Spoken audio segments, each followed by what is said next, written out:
Hey y'all, we are back with another action-packed episode to get into. I can't believe all of the feelings I had seeing this episode come to life on the screen. It's your host today, the pitter-patter of baby Hantengu steps, Bryan, and I am your host today. Of course, I am joined by my usual Emily. Hey everyone, very excited to be here today for reasons probably obvious, but still excited to talk about. I know we've all been waiting a long time for the contents of this episode, and by we, I mean me, myself, and I. So I'll save my thoughts for a little bit, but super excited to jump right in today. And we also have a guest this week as Hannah is on vacation, so please give a warm welcome back to the show, Noah, or at Noah Gloss on TikTok. We are so excited to have you back, friend. Thank you so much for having me. What is up, everyone? My name's Noah. You might have seen me on TikTok, again, at Noah Gloss. Just have so much love for this Demon Slayer story that's going on right now. I post a lot of Funko pop content as well as some food review-esque content, just a lot of pop culture stuff just to throw out. But I am so excited to talk about this episode in particular. It is a good one. It is a great one, and there can't be much else said besides peak and pure emotions. So, with that, away we go! And this episode comes right back around to Tanjiro trying to decapitate baby Hantengu. He connects, but can't seem to break through. How does this attempt compare when attempting to behead Gyutaro and Daki from the entertainment district? I was really trying to think of really like a true answer to this one, because I guess the first thing I thought about was like in the moment where his headspace was and like the momentum of it, where he, in this moment he's doing it by himself, kind of like in this like musky like woods type scenery, and then Gyutaro and Daki was more in that like high life entertainment district. Tanjiro knew there was like kind of people around, like it was more like obvious. So this definitely kind of gives more mystery onto what's happening, and I won't like push forward because we're going to be talking about that more, but I just think it's interesting the build up that happens between this beheading in particular.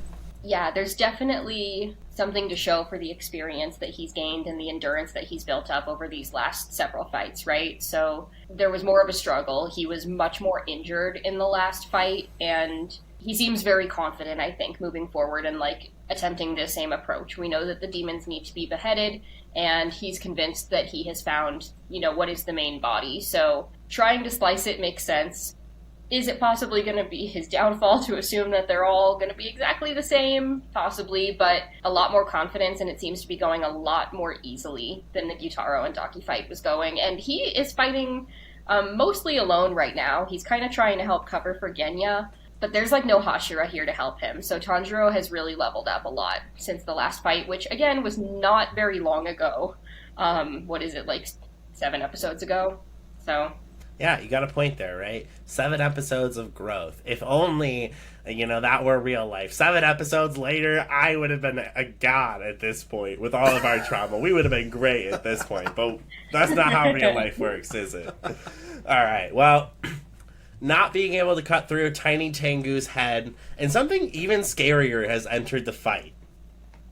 Tanjiro doesn't even need to see or smell this presence, but just by pure feeling alone, something powerful has appeared behind him, and Genya is trembling. Let's talk about the emergence of this new fighter, and tell me what you think about the design of this new form of demon. This was wild, and as I'm watching all these episodes come out, it's making me realize how badly I need to just revisit the manga more closely, because I did not remember how much of this happened, or maybe I didn't understand. So it's really exciting to see it animated and composed in a way that is like really simple to digest the scary nature of the situation that they're in, because everything that they thought that they knew, like we kind of just foreshadowed, is different about this fight. It's like he can't split anymore. We know that because we've already tried cutting some of these like limbs off, and they're no longer splitting, or they're splitting into something that's kind of small and pathetic. Now, right after they've made that assertion that it can't split any further, this new emotion, hatred, appears out of nowhere, and it takes them a moment to realize that this is the culmination of all of the split forms that we've seen so far. In that, I think that the design is really, really cool. I love the like halo of almost like, it appears to be almost drums. I'm not entirely sure, but the halo that encircles this demon, showing the consumption of all these different demons and all of those emotions coming together to form hatred. I think there's something really interesting there. So, loved that. I completely agree with you on how I kind of forgot these like pieces in the manga. Out of all the upper moons, like Hantengu was actually his whole scheme and everything actually confused me the most. And seeing it on the screen is just like, it's chef's kiss. Like, that's why I feel like this season has so much weight to it, is because they're really just exploding times two of like what the manga was. And I just love seeing this kind of introduction, because we were so used to splitting, like beheading, we're splitting into multiple demons, like, been there, done that. But like, this was like the formation, like those split demons he came together, and they're all together, and completely bone chilling for seeing that for the first time. The way they did that, the art, the soundtrack, it was chef's kiss. Yeah, and the way that it happened, I think, was so interesting, because when you get that context from Genya, right, he calls out to how it kind of happened specifically, that anger had picked them out almost and like fused them into himself. And then the wood dragons, I'm gonna do it again. Emily called me out for this before, but I'm gonna do it again. There's a scene in Naruto that reminds me of this moment. If you know, you know. But hatred, one of the strongest emotions, right? Both Tanjiro and Nezuko are trembling at this point, and Genya is commenting he's barely on his feet at this point.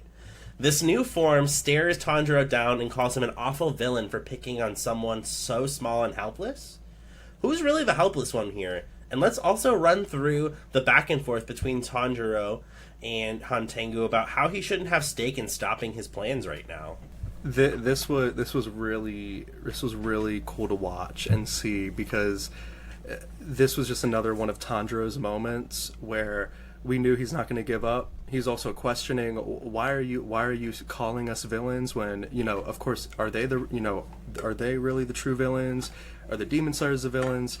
So it really just kind of brings into picture in that moment, since we know this wasn't like the first form demon that we saw, there's a lot of like history that is now a part of this. And there's I'll bring up kind of the theme of like a lot of weight and momentum that Tanjiro has to take. So I really hate that this confrontation stopped where it did, because it was like, you need more of this, because it's going to be really, really cool to see on our screens. Yeah, I completely agree. And who is helpless? We've talked almost every episode now about Demon Slayer really being a show that's about choices and about consequences of those choices. And it could turn out well, it could turn out bad. You might not be able to blame people for the decisions that they make. I think that there is something really, really interesting, again, about all of these emotions being the physical manifestation of this demon, when these are human emotions that we're talking about, right? And it's interesting that they're split into their own personifications, knowing, as we do, that Hantengu, in whatever form he's in, is upper 4. So the further you get, or the closer you get to Muzan, the further you get away from your humanity. So it's very interesting that human emotions would be the weapon, essentially. And I think there's a lot of metaphor there, and maybe it shows why Tanjiro and the others are struggling so much to try to figure out how to fight these, as though they are the same as other demons that we've seen, when they really are not. And all of them absorbing to become hatred, again, is just like, there's like some beautiful meaning in that if you allow hatred to consume everything about you, you will end up as an upper rank demon, and you'll continue to lose your humanity. So who is really the helpless one here? I don't know. It's hard to say, but this is going to make for an interesting fight, as the impersonation of these human emotions fights that which is like very, very real in Tanjiro and in Genya and in Nezuko that we're seeing. Wow, Emily just stopped the show. The definition of that was like the definition of of episode 7. Wow. Cut. We don't need to keep talking. Emily got it. That was it right there. No, honestly, that it. was such good insight. And really, it's really an interesting thing because, right, as Emily mentioned, your anger and these, really negative emotions consume everything, but it was anger that pulled pleasure, joy, and then finally sadness. Sadness tried to stop him, and it was like, nah, dog, we're doing this. So it was a really cool metaphor that you just pulled there, and really, both of you had really good points. So let's keep rolling here. Now, this last bit we get to see from Tanjiro is, of course, not backing down, right? And he's going to give it his all. And we see that last swipe, and we cut to Muichiro as he's still suspended upside down in Gyokko's prison. He makes a valiant but fruitless effort to escape. As he is fading in and out of consciousness, he sees a vision of Tanjiro appear to him. How did the scene overall make you feel, and what context does this give you about Muichiro? Okay, I'm going to try to channel Hannah here, because I know that she'd have a very long answer about our boy, and if she's not here to step on the soapbox, then somebody has to. Clearly, this, to me, signified that Muichiro already sees, like, a comfort figure in Tanjiro, even though they've butted heads and we have not exactly seen the best interaction so far. There's something so innately comforting and warm about him that even though Muichiro struggles with his memories, he's making an association in his brain of somebody that once comforted him and the vision of Tanjiro, because Tanjiro represents something similar. And Muichiro needs that. He's just a kid. The kind of training that you would have to endure and the strength that you would have to become a Hashira at such a tender young age, he's been through it, and we don't necessarily know all of the full details quite yet. We know that there's been a traumatic head injury that's resulted in some memory loss, but something about Tanjiro is triggering those memories for him. And I thought that they did this really nicely. It was, they say something along the lines of your life flashes before your eyes in some of your last moments. And so for him to see Tanjiro combined with somebody else's voice was really, really interesting. And I'm excited to see and learn a little bit more about why that might be happening.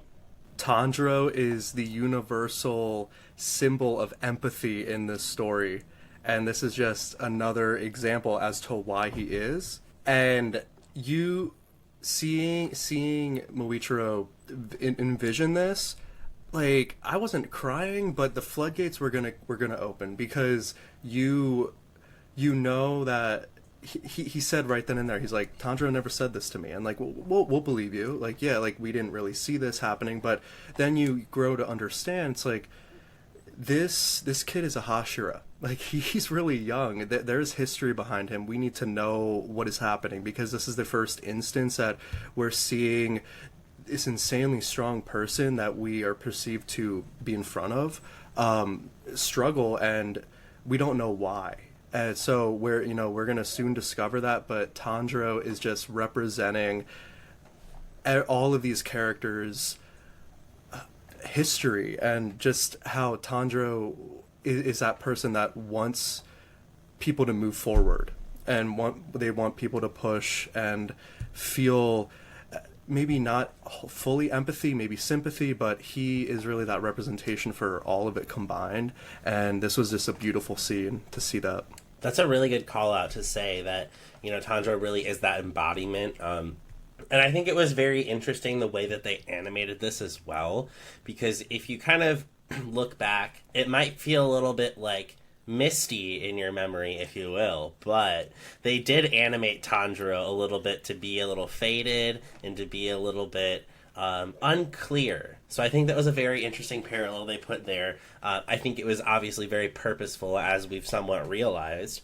Going on, right? So now we understand kind of where Muichiro is, but let's talk about his counterpart. Gyokko has gotten comfortable with his current decision of having Muichiro suspended, and he wants to have a little bit more fun while he's in the Swordsmith village, because when in Rome, right, he enters the shed and sees Hagen Azuka entranced into his work with a small but determined fellow swordsmith trying to protect him.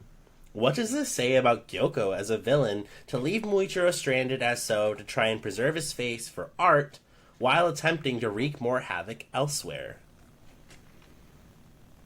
we're already seeing this pattern with upper moons of they're just ugly. They're horrific. They're making these horrific acts with no feeling, no feeling of that empathy, lacking the sympathy. And we're seeing this passion with Gyokko, which I do admire of the way that storytelling is, of how he is artistic or creative in this horrific upper moon Muzan-like way. And it, in a way, it kind of makes sense just to kind of leave him chill there, because he was already mentioning that little shack house where the swordsmiths were. And we're in this village, so it just makes sense for him to kind of fiddle with swordsmiths again, but this time, to what degree? And are they in the shack? Are they really affected by it? Like, what are the intentions of that? We've discussed Gyokko, but the truth is we have seen no redeemable qualities about this particular character, and something that is continuously interesting about the upper moons is that other demons, as awful as it is that they exist in this world and as cruel the reality that they make manifest, these demons kill for entertainment. Whereas, like, some of the lower ranking demons are killing for sustenance. So it's cruel, but that's, like, their circle of life, They need to eat. They need to be able to try to care for themselves the same way that humans might take animals to the slaughter. The upper moons do this for entertainment for no reason. And his purpose was fulfilled, I think, in this moment. Muichiro entertained Gyokko long enough, and Gyokko doesn't necessarily care enough to want to feed on, the corpse. He even said, like, some of this is just for art. We saw the vulgar and distasteful sculpture. I don't know if that's the right word, but the thing that he made out of the bodies of several of the swordsmiths already, his version of art. So he's interested in the creation, but not in, again, the consequence. So once he has his purpose fulfilled, he's good to leave, I think, and to try to move on to the next thing. Rinse and repeat. That's how I would describe him, I think. As they say, life imitates art, right? Or death imitates art, maybe, in this case. Oh, no! Man. Gyokko is still impressed by Haganazuka's termination, though, because he has continued smithing away on that sword. Gyokko has slashed Haganazuka, multiple times, but Haganazuka hasn't even, paid him any attention. We even get to see the man behind the mask. Finally. I know, I sure as hell wouldn't be able to focus on that sword if Upper 5 were standing behind me. What does this say about Haganazuka's connection to his work? Haganazuka is all work. And before I even... I'm getting there, but we've known this since the very beginning of the show, right? Like, in one of the very first episodes, Tanjiro comes back from final selection, and he's to be presented with a sword. He picked the ore, and he is assigned a swordsmith, and the swordsmith is supposed to come and deliver. And this man that comes in that first episode is passionate about his work, and is enraged when Tanjiro's sword turns black, which is, part of the reason that he feels so angry when things like that happen, or like when the sword chips, for example, as we heard from like the village elder, is probably because he takes his work so seriously that he feels that any shortcoming of the wielder of the sword has more to do with the swordsmith, not making a weapon that's up to snuff. So he takes it very, very, very seriously, and so it's no surprise to me that he would have a one-track mind in trying to mend this really, really old sword that we have seen in some previous episodes. He is deeply connected to his work, and that makes Gyokko pretty jealous, because Gyokko is an artist of his own right, and he even says something to the effect of, like, even I am not that focused. Like, this guy is so deep into this that he doesn't even notice that I'm here. Even when I'm physically harming him, he doesn't notice. And I think that's very true for really dedicated artists. You're able to enter, like, a kind of meditation or like a zen, and you might not be able to recognize the world around you, even if it's crumbling. So maybe he should learn how to take a quick lunch break. But with that all being said, oh man. We've been waiting. I've been waiting. It's been 84 years. I did my waiting. Oh my gosh, they did him so good. That man is delicious. I don't care. He is so good. Tom asked me earlier. He knew. We saw the first crack in the mask. He's like, do I need to leave you alone?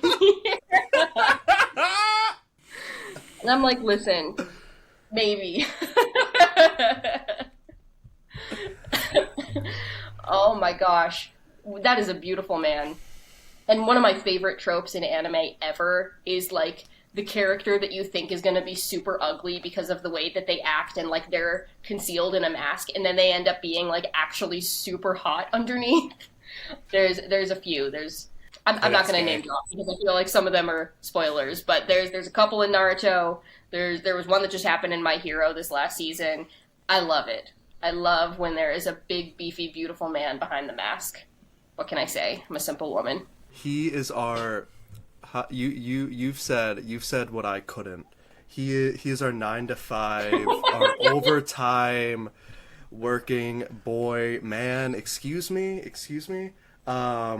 He is the definition of don't judge a book by its cover or he's gonna kick your ass. Because this was, I wouldn't say this is like fulfilling his character arc, but this was like a really nice little moment here. You know, he deserves this because we've seen him just kind of be like, you know, trickled in throughout, you know, season 1 and I think a little bit season 2. But this was really his moment to shine, and especially with the importance of this sword. And Gyokko just wants to be noticed, as you said, and we're seeing this common theme of these demons just wanting that attention more than anything. And you know, we're seeing this path of Gyokko wanting that attention and wanting that acknowledgement more and more, and I'm curious to see how that's gonna, I guess, finalize, you know, soon in the future. All right, and then we're coming back to Muichiro. He's still fading in and out, but this time he's joined by Kotetsu, who is desperately trying to help Muichiro break free. He stabs the prison with a butcher knife, but it barely budges. Unfortunately, things don't look good for Kotetsu either, as the little French fish demon approaches and straight up stabs him. A breath of fresh air is what saves Muichiro and gives him the push he needs to break out, as Mama didn't raise a quitter with either of them. What did you guys think of this kind of entire sequence? Because there was so much going on as a back and forth between Kotetsu and Muichiro, as well as that little weird demon that came out of nowhere. I'll be honest, that was a WTF moment. I completely forgot that was in the manga. I was not ready to see that. I completely forgot. I guess it kind of worked in that moment with Kotetsu and that, I almost said the French fry demon, the French fish demon. But it kind of worked. It worked in a way because Muichiro was now, again, see, the visuals are an important thing in this episode, and Muichiro having these visions, having these depictions in front of him, this was a real physical depiction of someone getting hurt, and obviously he's feeling something. We have no idea really what that truly is, but there's a reason why Muichiro is reacting that way. And that misbreathing, that was just so beautiful, just seeing that second form. Like, we're finally seeing more and more from this character, and we're like, we obviously know he's going to get out of this bubble. It's like, oh, it just took a little bit, took 2 episodes, but we're fine. But this is a really good step, you know, in a direction, a good direction, hopefully. I agree, and it's very interesting that we would begin to see some of the mist clear when he's literally trapped in a vase that we now know is full of water. Weren't sure about that last episode, whether he was going to suffocate or drown. The latter seems to be what's true. But another moment that happens here that I want to call out is a quick flashback again to Tanjiro. Tanjiro being, again, like this comforting figure for Muichiro in his seemingly final moments, he receives this breath of air from Kotetsu, which is the thing that's going to fuel him to get him out of this vase. But he flashes back to Tanjiro telling him, if you do nice things for others, it's going to come back to help you in the end. And that's exactly what's happened here. It's really nice to see it manifest because he took the time to save Kotetsu a few episodes ago, even though Kotetsu is not one of the stronger swordsmiths. Muichiro went out of his way to help him anyway, and now because he did that, Kotetsu's the one that's able to help team up with him, as this visualization of Tanjiro also said, like, people need to be able to work together, and because you did the right thing and you helped save him, he's going to work with you in the way that he's able to help, even though he might not be strong enough to wield a blade against these demons or even these little fish demons. He's going to give you what he can, which is, it's not looking so good for him, possibly his last breath.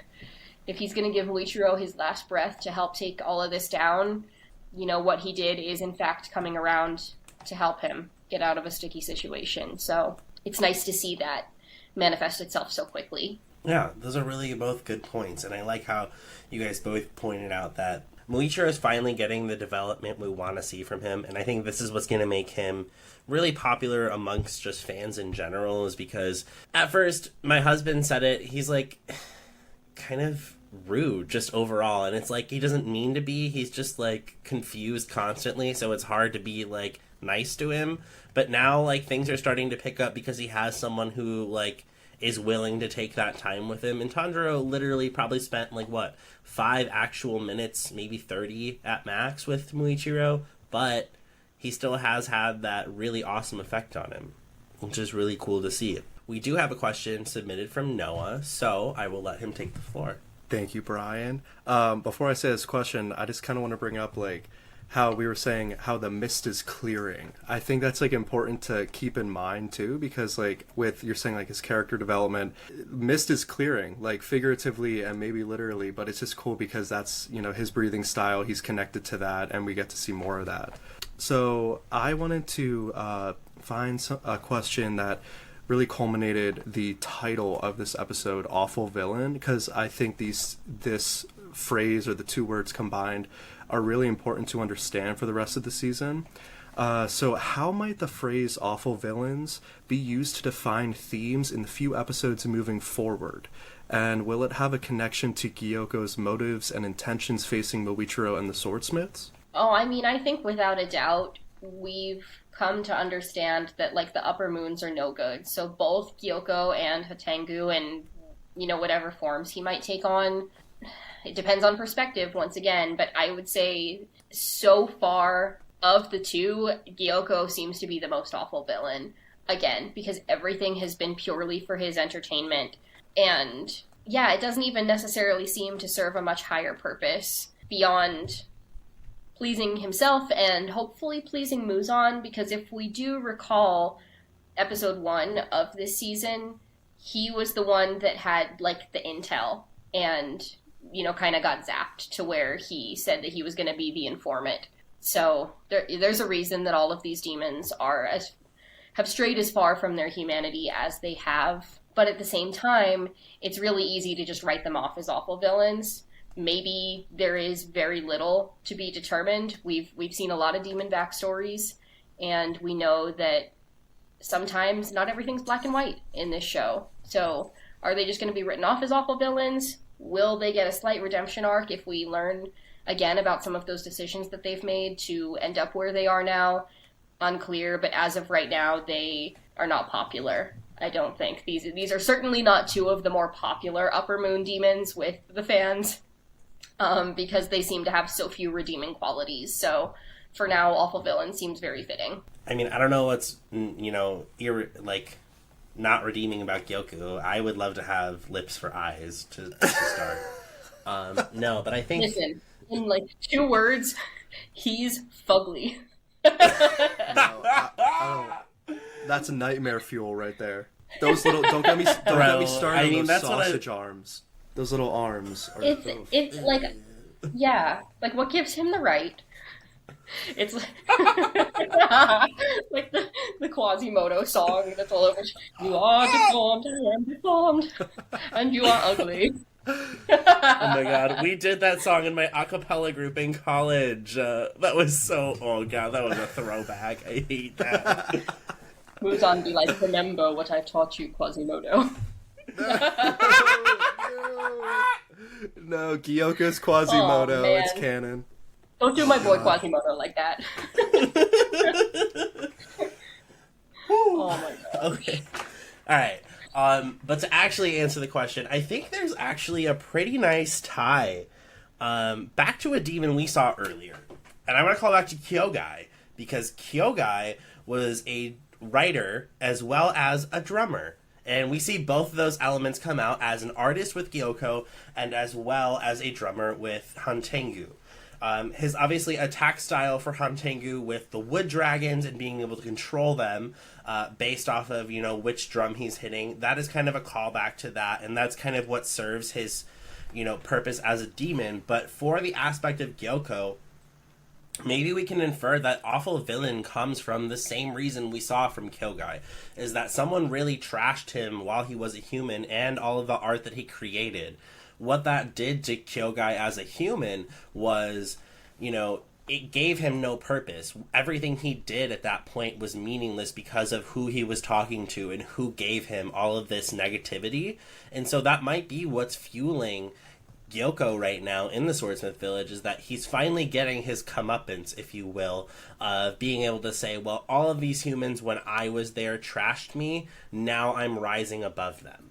And I think we kind of talked about that in one of the other episodes when we saw the tower of swordsmiths that he built. And now that that's coming to full fruition, you can see that he's clearly been hurt by humans. And so, again, we circle back to, you know, who drew the first blood? Who threw the first stone in the glass house? Do we know that answer? Unfortunately, no. But I'm sure we'll find out soon.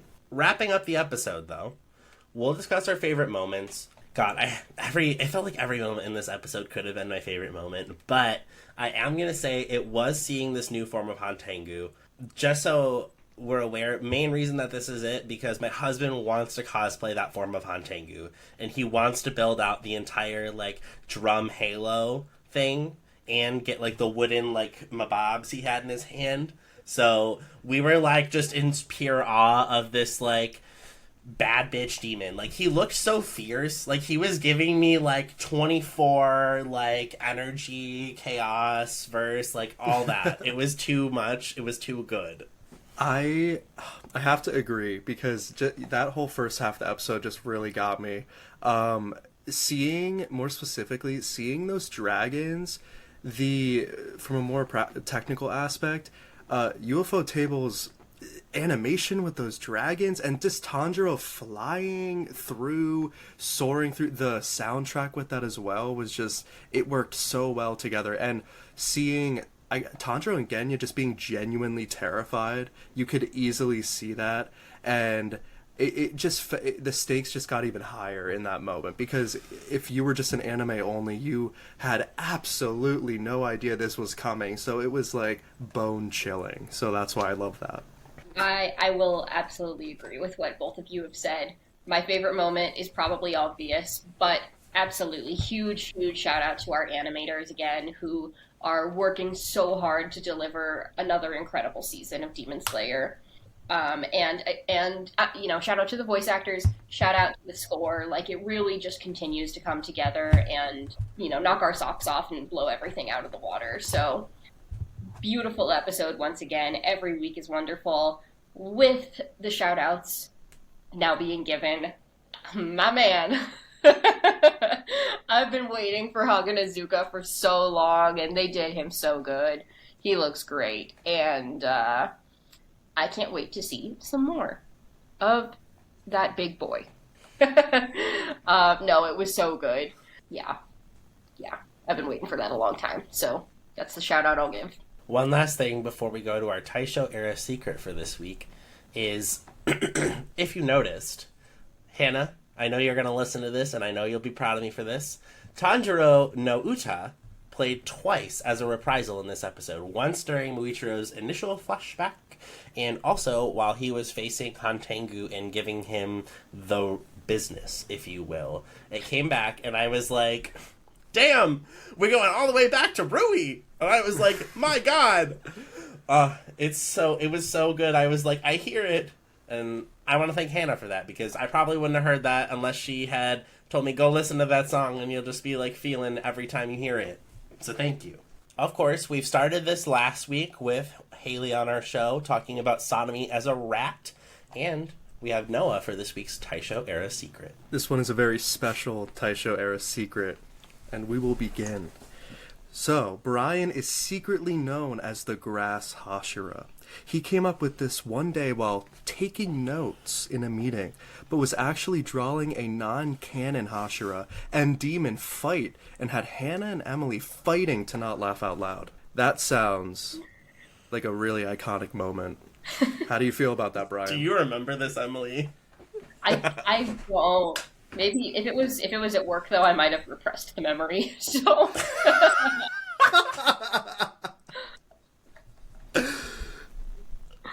Oh man. Oh no.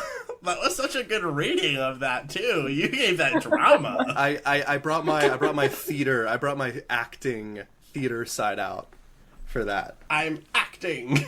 All right. Well, that's all we have for this week. We look forward to seeing you next week, where we put the Mu in Muichiro. Of course, don't forget to subscribe, follow on all of our platforms at Hashira Half Hour, and wherever you're listening to this episode, give us a download. And of course, you definitely want to show your love to Noah. He is at Noah Gloss on TikTok and all of his other platforms. He's also started deciding what he wants to stream on Twitch, so you'll have to go follow him there and find out what he'll be playing. Some options of his are God of War Ragnarok. I'm also playing it, so I need to talk to you about that later. He's got Harry Potter, the new game that's come out, maybe even some Minecraft pixelated adventures. Go find out and follow what he'll pick. From what I have, umai. Umai. Umai.